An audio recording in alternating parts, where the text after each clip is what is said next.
Get ready to be inspired by the great things happening in rural education. The Rural Scoop will bring you new ideas and innovative solutions. We'll dive into education issues and we'll highlight what's working in your rural communities. You will hear from a variety of educators, administrators, professionals, and others who will provide relevant and engaging content in each episode. And now, serving up the scoop, here's your host, Dr. Melissa Sadorf. Well, welcome back. Rural America is never just one story. One county is gaining families because families are moving in, and another is losing students because young adults have left and births no longer outpace deaths. A third may look stable on a map, but underneath the surface, housing, healthcare, workforce, and school enrollment are all telling a more complicated story. Before we jump in, if you value conversations that help rural educators, policymakers, and community leaders make sense of these patterns, please take a second and hit subscribe to the Rural Scoop, because it helps other rural leaders find the show, and it helps us keep elevating the stories and data that shape the future of rural places.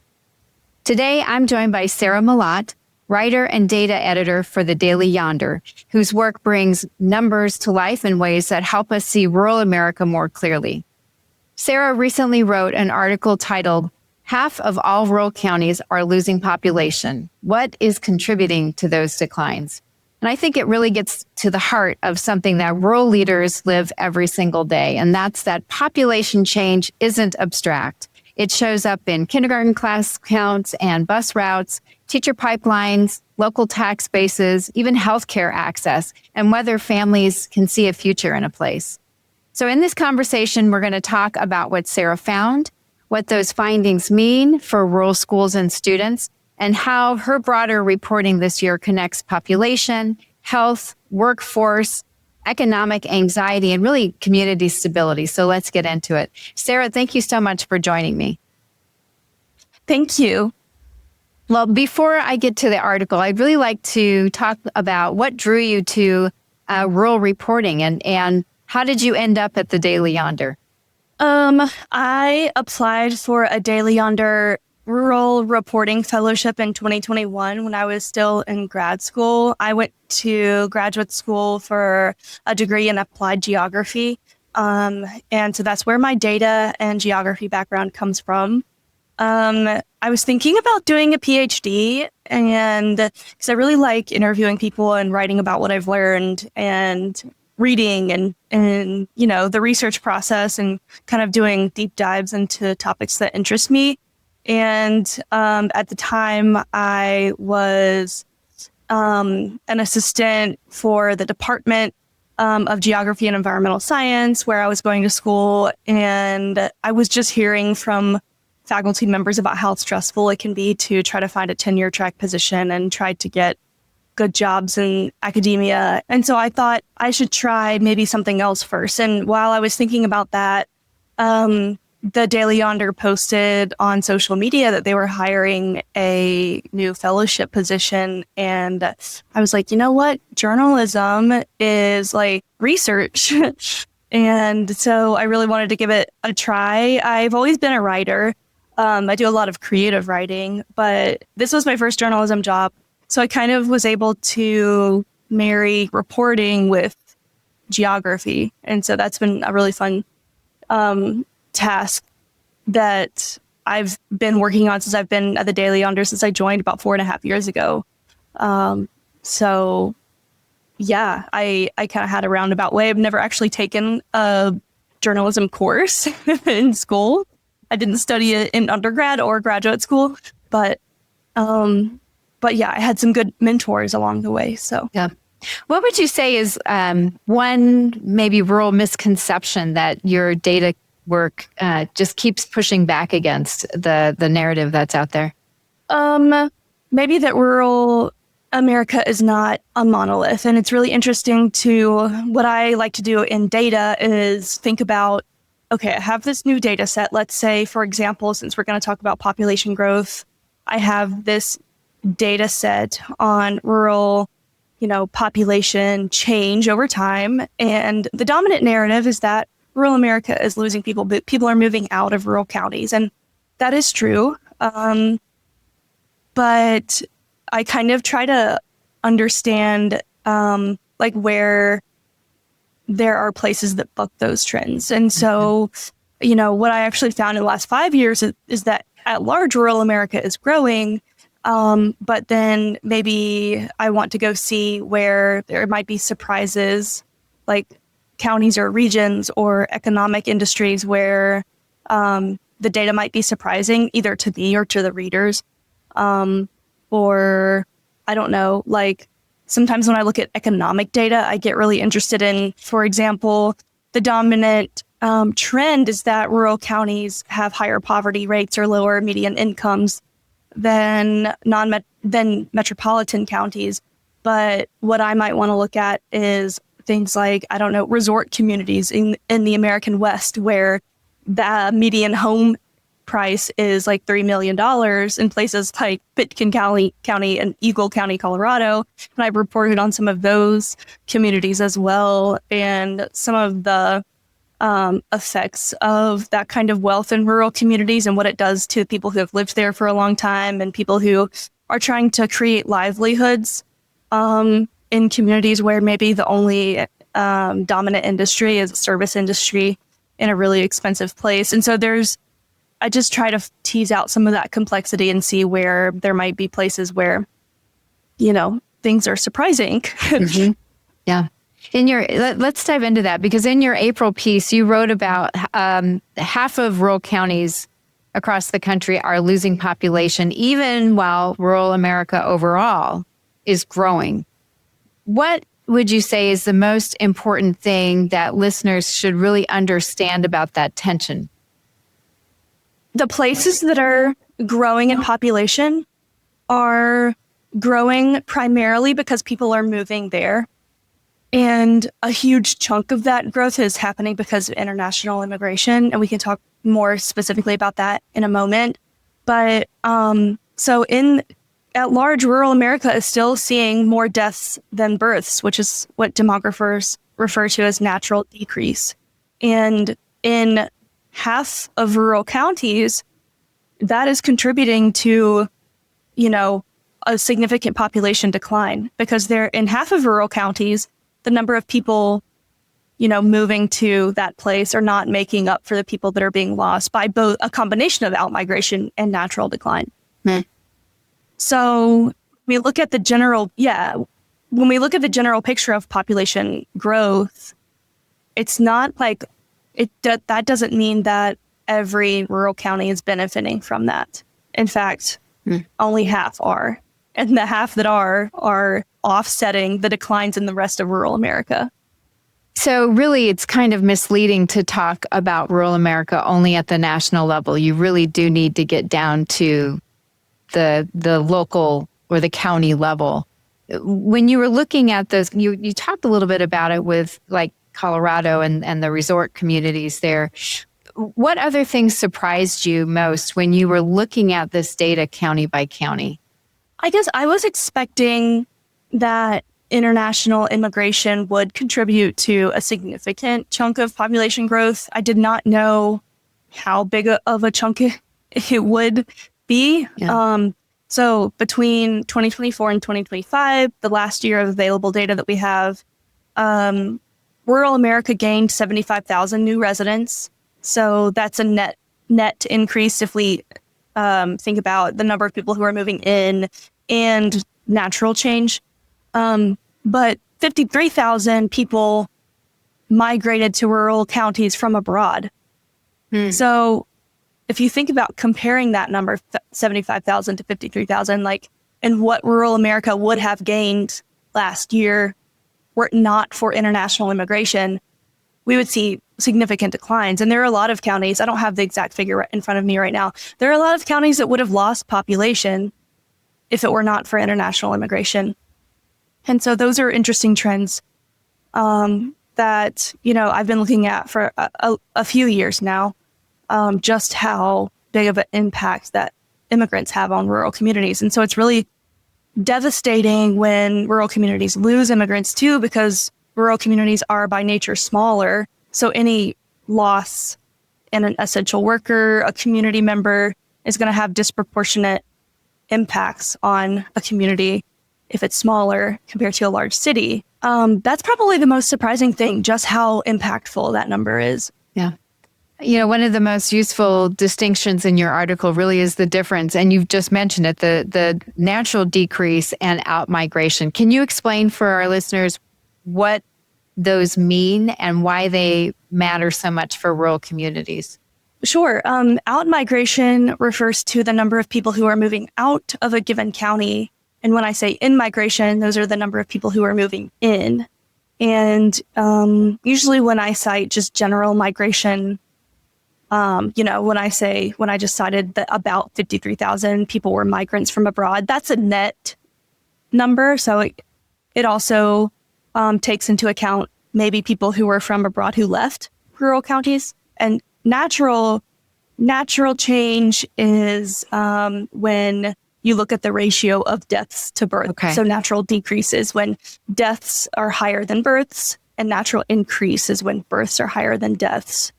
So what does it mean when a county is shrinking mostly because deaths outnumber births? When you look at the health of the community or take into account that there's a difference in a county where people are actively leaving. That's a different kind of look. Have you found anything in your data that showed or highlighted those differences when you have that natural decrease versus out-migration?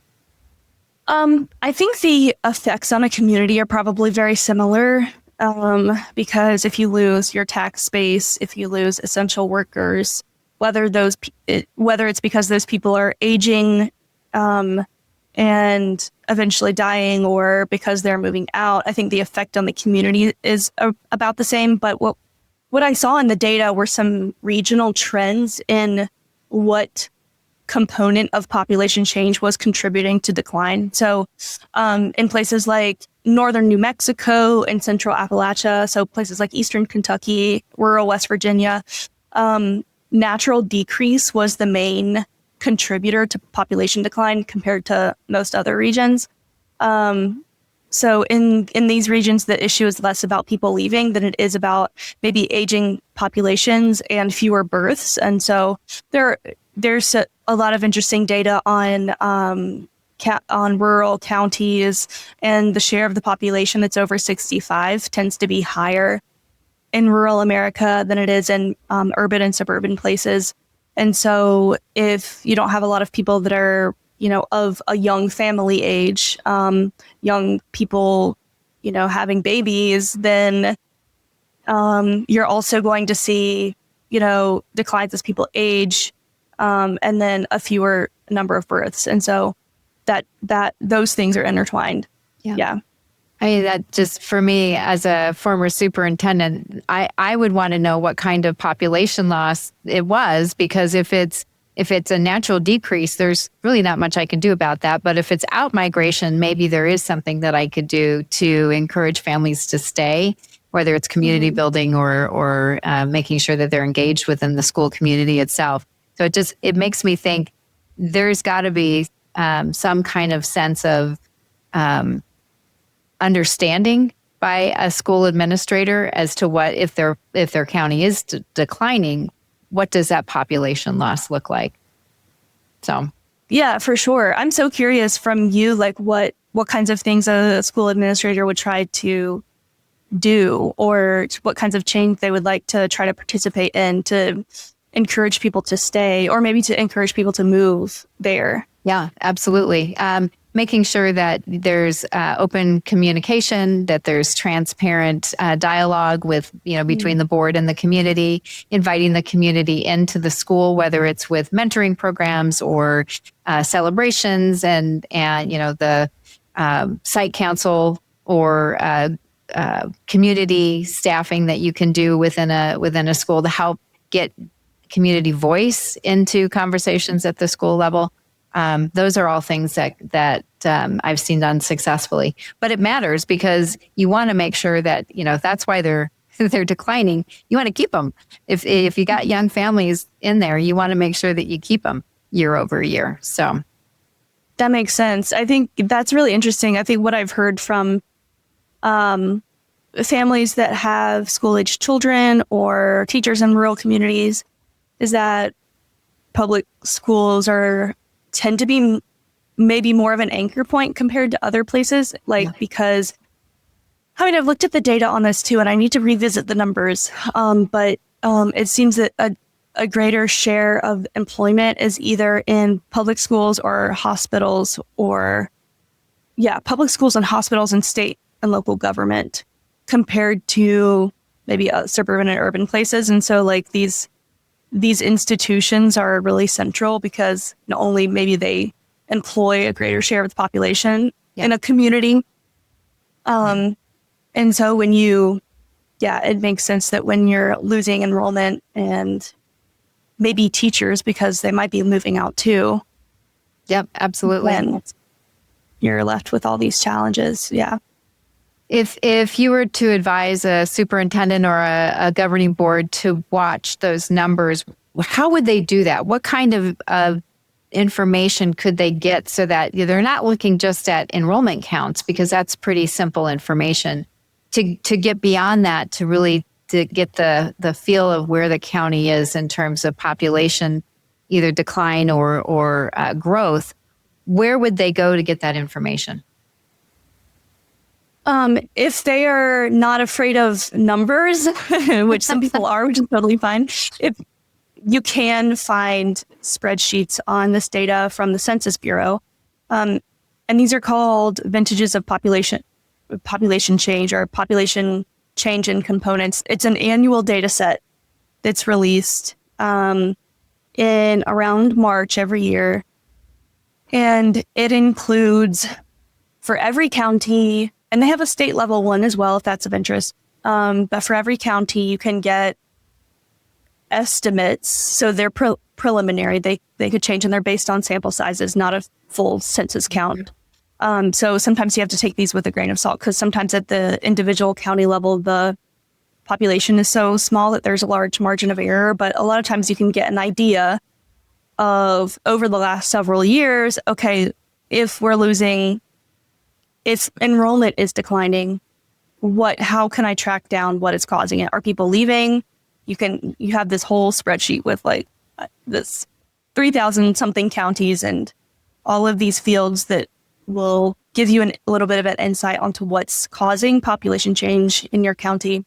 And if that's intimidating, which I understand it might be for a lot of people, I report on it every year at the Daily Yonder. So I always include a county level map where you can kind of zoom in and look at what is contributing to population change in your specific county. And you can kind of hover over your county and see in a pop-up window what it looks like in your hometown or wherever your place of interest. Yeah. And so that's an easier, I guess, more user-friendly way to look at the data because I've already organized the information. Yeah, you specifically referenced in your article, and you talked about it a little bit, places like Eastern Kentucky and mining-dependent counties that really are still losing population, despite areas that are gaining. Can you talk a little bit about what makes the story in Central Appalachia different from the national narrative, and how maybe do the economic transitions that are experienced in a region of the country show up demographically over time? In places like Central Appalachia, where the economy for decades had been reliant on mostly coal mining, or you could probably look at other counties that had employment in a natural resource extraction industry, whether it be timber, oil.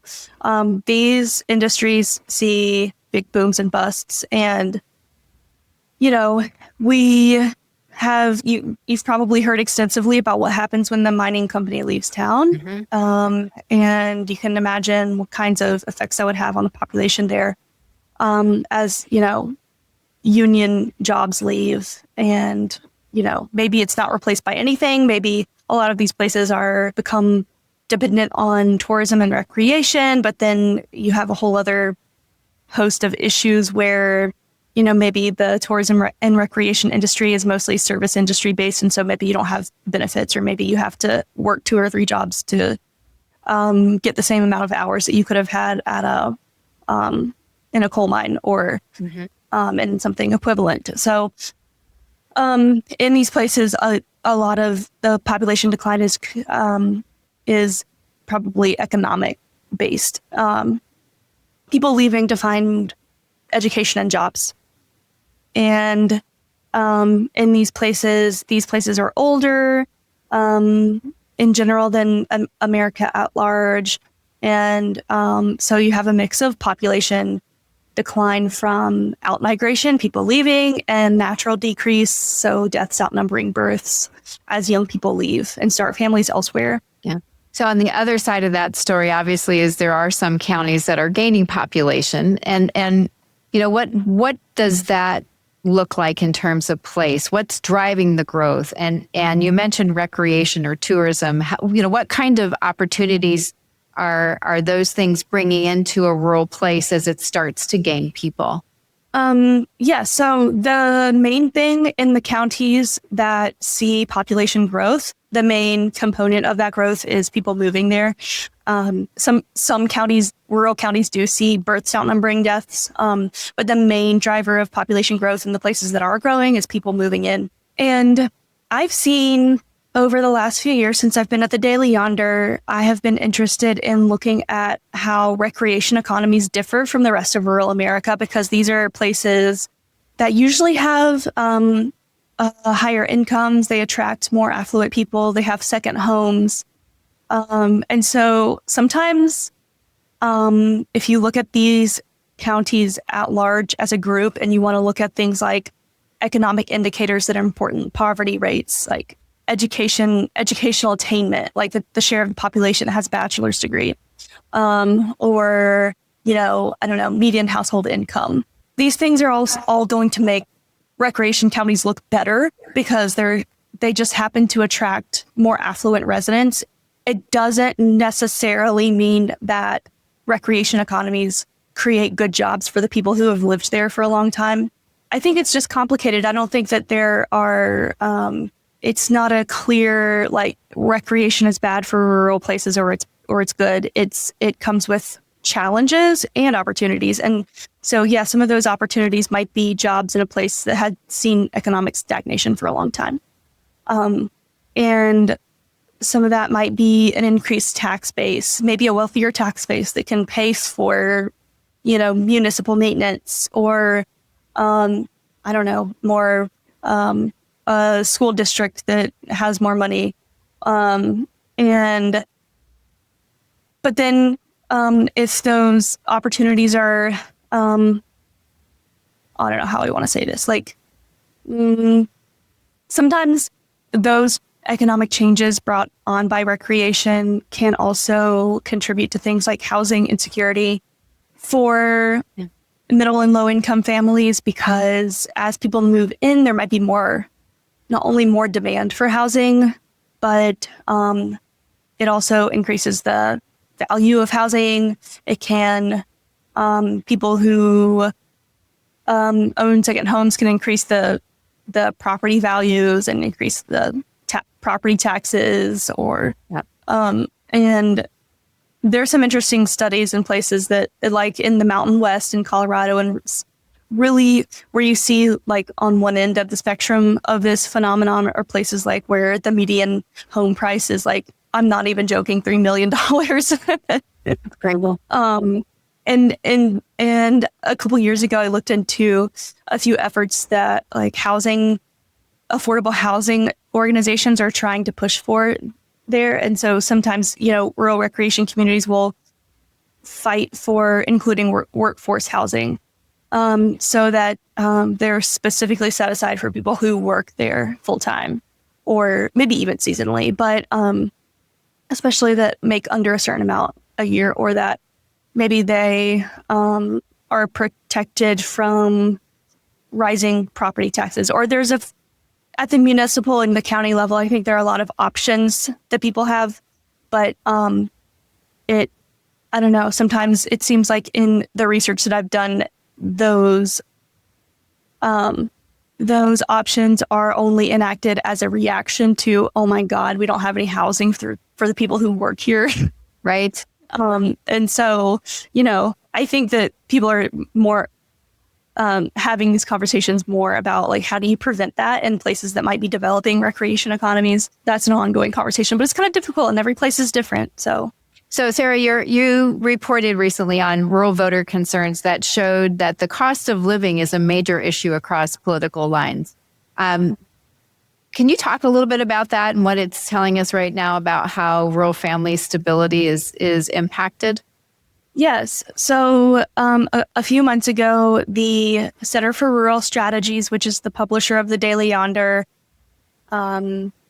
created a poll in battleground states for the midterm elections. And these are just looking at rural voters in these states. And one thing that we found was that obviously rural people are really concerned about cost of living issues.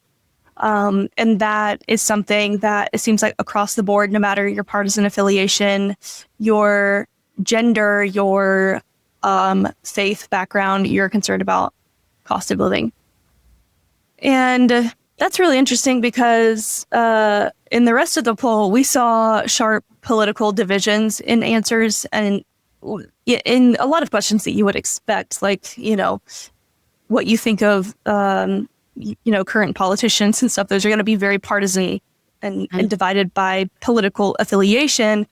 But this economic concern is not. And so, I don't know, we've been doing a lot of polls over the last several years that kind of show the same thing is coming up over and over again. And that maybe this, I think our pollster was saying that, if you're going to run for office in a rural community, you need to be concerned about economic issues. And it was interesting that women were more concerned about economic issues than men. I forgot exactly how many economic questions we asked, but there were several. And on almost all of them, women indicated a greater concern, or there were a greater share of women who said that they were very concerned. Whether it came to the price of groceries or whether or not they feared they would have to forego essential items in order to pay for something like healthcare, or if they worried that they would have to if they worried that they were not going to be able to pay their bills in the next few months. Questions like that, women were more concerned. And I think that when you think about it, it's probably not surprising. I think a lot of women do a lot of the household budgeting and shopping and are maybe in a traditional nuclear household are concerned with, like, what do the kids need?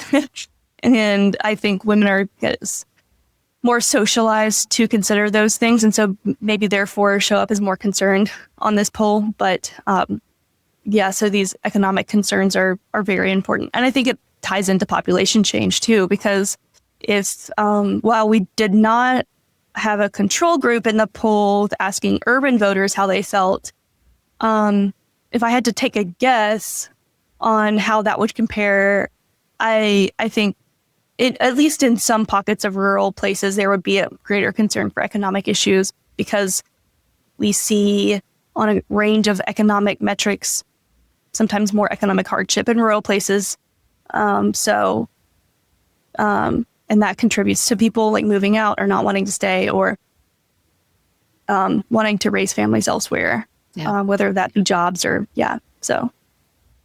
What you're doing really is telling stories with data. And, the data is something that can clarify issues or concerns or answer questions, but it can also flatten, to your point about you have to dig into the nuances, get granular about it too. How do you approach rural data storytelling so that communities aren't just reduced to, well, they're in decline or there's high poverty here or, there's political stereotypes that are coming out of these rural places? What do you think about, or what kinds of questions do you ask before you publish a map or a chart? The first thing that I do is try to understand what that bigger picture generalization is. And so in the context of population change, it's that rural America is growing. And so I might look at that as a big picture topic first. And then my second question is always, where does the national trend not hold true? So I might do tests for, if you're into numbers and you're a nerd like me, you might appreciate this, but I do test for statistical significance to see like what are there differences in like median population change across different regions. Like maybe I want to look at rural counties in the South and how they compare to rural counties in the Mountain West or to the rest of America in general, and like, are those numbers significant or not?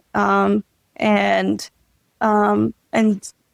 so sometimes just creating a national level county map helps me visualize some of those things, or maybe I can see where the general trend is not true, and then I want to like zoom in and see what's happening there, and give specific examples of some of the counties that buck those trends. That's my general kind of formula for my newsletter. And that's usually how I approach a data story. What makes the difference in when you're deciding how a statistic maybe needs some human story next to it? What is the thing that tips that for you? In my newsletter, most of the writing is our statistics and not interviews with people about their personal experiences. But I do try to ground it in like, I might look up a specific county that is like a crazy outlier or a really, good example of a county that bucks a trend.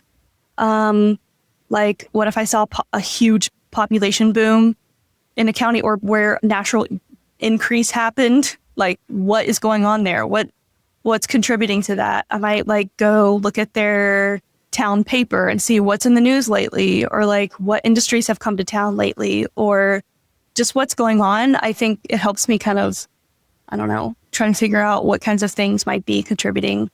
Sometimes you can't tell immediately, but I think I'm always looking for some kind of grounded example of something whenever I have a statistic. I don't think that there's something specifically that makes me think, oh, this is something that I need an example for. I think I'm always thinking about how can I give a specific example of some sort of trend. And so, in the past when I've done, stories about maybe like manufacturing communities and jobs that in rural America that have seen population or job increases or something, I might like zoom into a county that saw job increases and say, like, I found, oh, this rural Georgia county had a new, manufacturing plant that came in last year and employed 5,000 people. And like, so here's what's going on there. And so I try to do that kind of thing whenever I can to contextualize everything. What do you, as a journalist, what do you wish that more journalists understood about rural nuance? That's a really good question. I think that the word rural is really loaded and has a lot of baggage. And if we're not careful, it can be sort of a bucket for all kinds of other ideas. And I think when people say rural, sometimes without thinking about it, what they really mean is maybe Republican or white or Trump country or just outside of a major metro. And so that's not a rural definition. When you say things like that, I think it makes me wish that people would be more precise with their language. If you're going to say something is rural, is it really rural? According to what definition of rural is it rural? Is it because people there identify as rural? Is it because census identifies the place as majority rural? Is it because the Office of Management and Budget says that it's a non-metropolitan county? There's all kinds of different definitions that are official definitions of rural that are totally acceptable to use because it's a complex phenomenon and there's no agreement on what is the best one among experts. But I do think that it's helpful to be precise about what we mean instead of, making generalizations about, rural voters. And then, okay, what do you mean by that? What exactly? Because there are, the trend in rural America is that the majority of voters vote Republican. And yes, while that is true, if you're going to use the term rural, it just is irresponsible to not be specific about what you're talking about, because there are a lot of places where that doesn't hold true. Or if you're going to say something about Trump country and then equate that with the countryside, well, there are lots of metropolitan areas that voted for Trump. In fact, he would not have won if it wasn't for his support in urban and suburban America. And so, but we don't refer to Long Island as Trump country because it's not rural. So, I could go on, but I think I just wish that journalists would be more specific about what they mean when they say rural. Yeah. Well said. What's in the pipeline for you? What are you working on for the Daily Yonder? What am I working on right now? I am about to turn in a story about the gutting of the Voting Rights Act and its impact on rural voters of color. The last dozen years or so of gutting Section 2 and Section 5 of the Voting Rights Act it's going to have disproportionate harm on rural people of color compared to other demographics. And so I'm kind of writing about the 2 Supreme Court cases that contributed to those declines. And what else? What am I doing? Rural Index, I think one of the upcoming rural indexes is going to be about redistricting and the geography of gerrymandering and congressional map making and some of the complexities involved in that. And so that's upcoming as well. Yeah. Both will be very interesting. I'm excited to read them. Sarah, the question that I ask everybody to end out is, what does the term rural advantage mean to you? I think rural advantage means that we remember all of the contributions that rural people and places have given to our society. I think, that comes to mind right now because I'm writing the story about the Voting Rights Act and how that started in Selma, Alabama, which is a rural town in the Black Belt of the American South.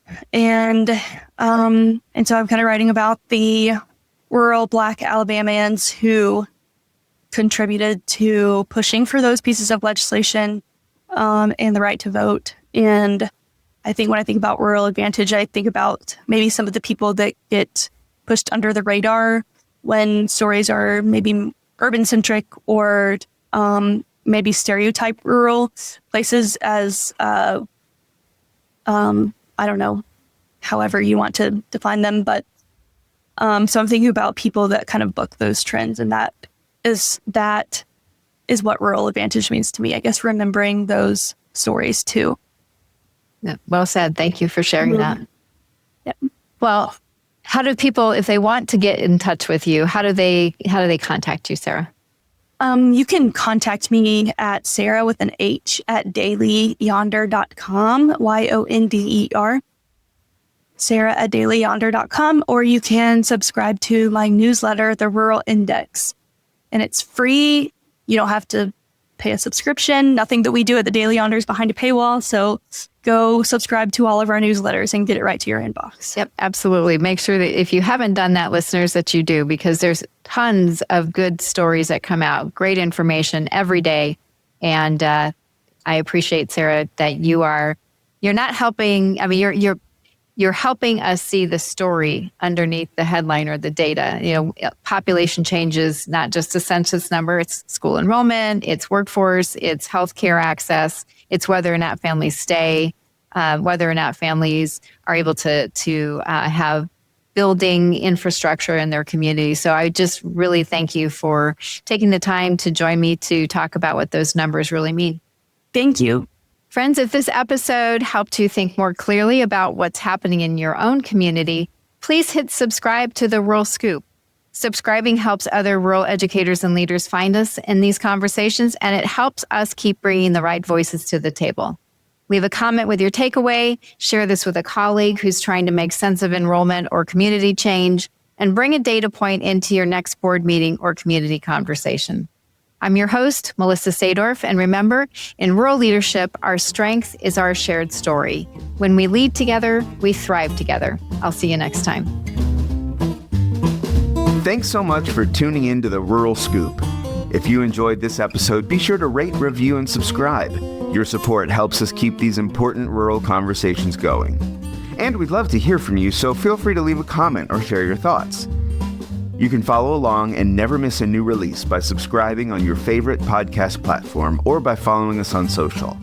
We're on YouTube at The Rural Scoop, Instagram at msadorf1, and X at msadorf03. The Rural Scoop is produced with support from Vela Educational Consultants.